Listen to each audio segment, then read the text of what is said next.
Good morning, everybody. This is Felicia, aka Miss Hotmess, and our Randomness. Hope everybody's doing well today. So this is a very impromptu video. More or less meaning that I'm driving to work right now, and I was having a conversation in my head, like probably many of us do, about really where they see themselves, where they where they wanted to be at this point in life, or like how do I go about changing it, things like that. And today's theme is apparently, because I've already said it about 4 times this morning, I just don't know anymore. I don't know about so much anymore. So when I was a kid, I can't even say 100%. I just know there's glimpses of my childhood that I had aspirations to do X, Y, and Z, that I thought maybe I would have a family, I would be married, things like that. That's all fine. I'm not talking about that. I'm more talking right now. This video is more talking about financially, job-wise. Like, I really never remember what I aspired to be for long term. But the older I got, I found there were certain niches that I loved. And I've talked about it on this video before. Like, I love traveling. I love talking.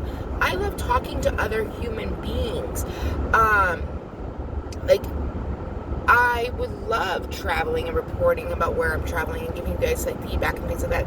That's a huge aspiration, like, because there's so many people that already do that. That's kind of like a niche that's not like needing to be filled.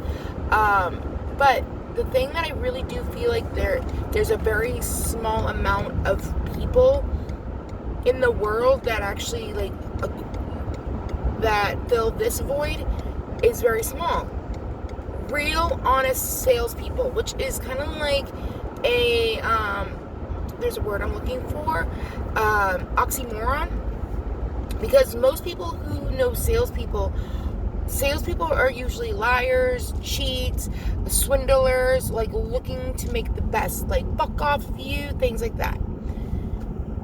I take a huge amount of pride on the fact that, like, when I value a product or a company, like, I will stand behind it. I will be honest with you, even if the product isn't that good. Meaning that, like, so once upon a time, I worked for a company called National Tire and Battery. And basically, if you're not familiar with National Tire Battery or Tire Battery Corporation, they are a place kind of like Midas, Monroe. It's an auto shop. But it wasn't like they just did X services. They did kind of a gambit. Every store was a little different depending on who you had as master techs, if you had a master tech or not, if you just only had tire techs who were playing mechanics and stuff like that. And that's the thing, is like, over the years of working for the company, I know there were times that there were people that should not have done jobs that did jobs because they might have been able to step up for them and everything like that. But the right crews weren't hired because of whatever reasons.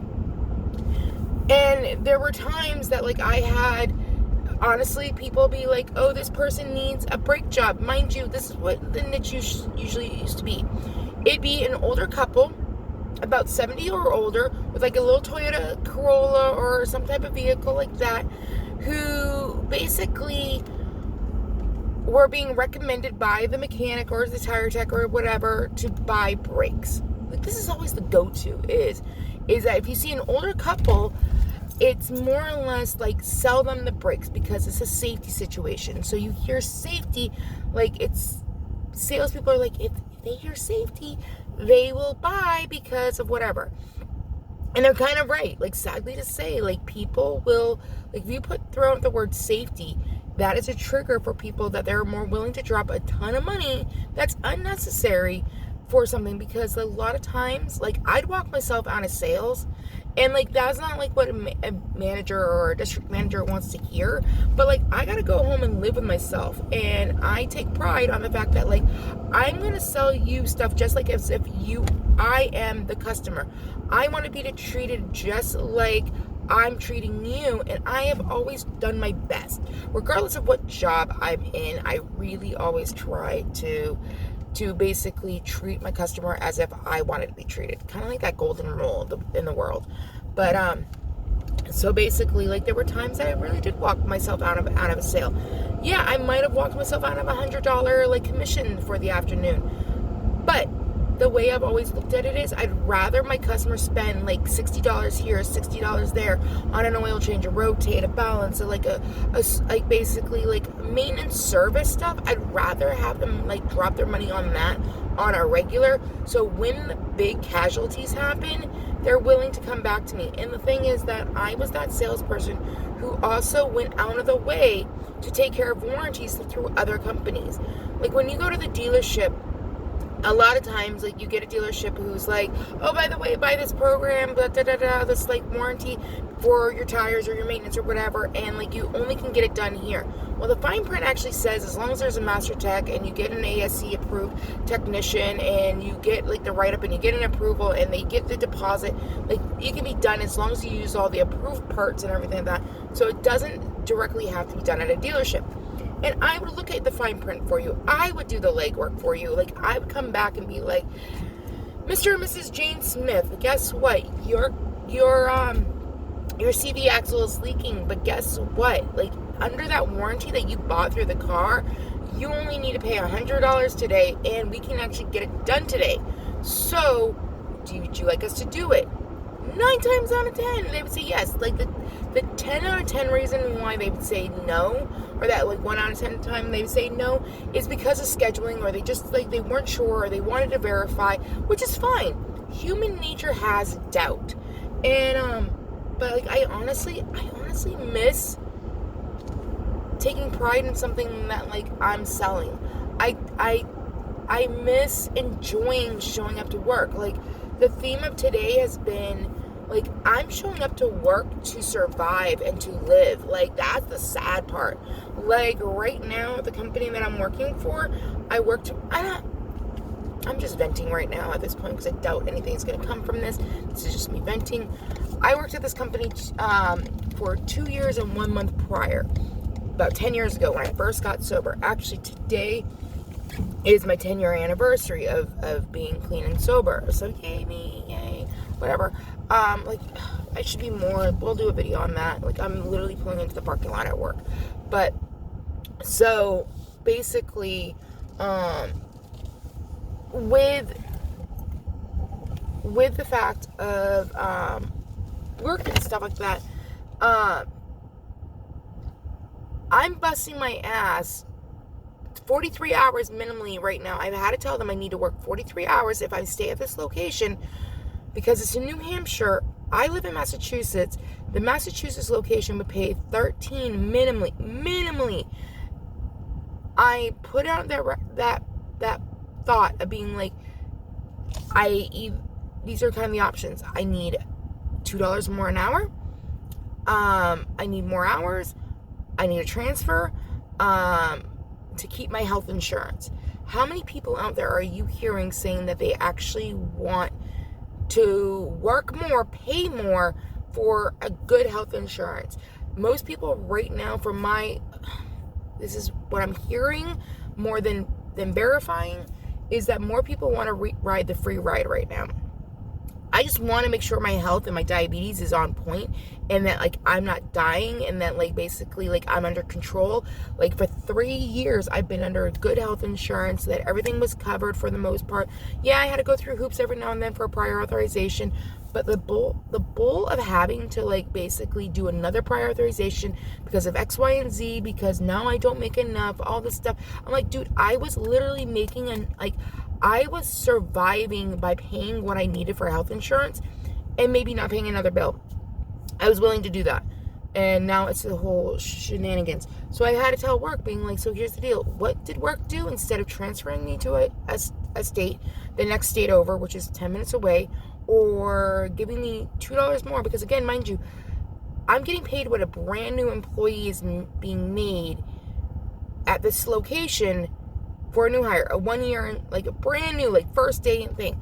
I have 2 years in this company prior, even though it was 10 years ago.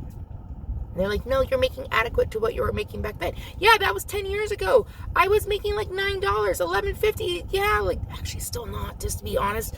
What is a 2-year employee, a person with 2 years making right now? Can I make that? No.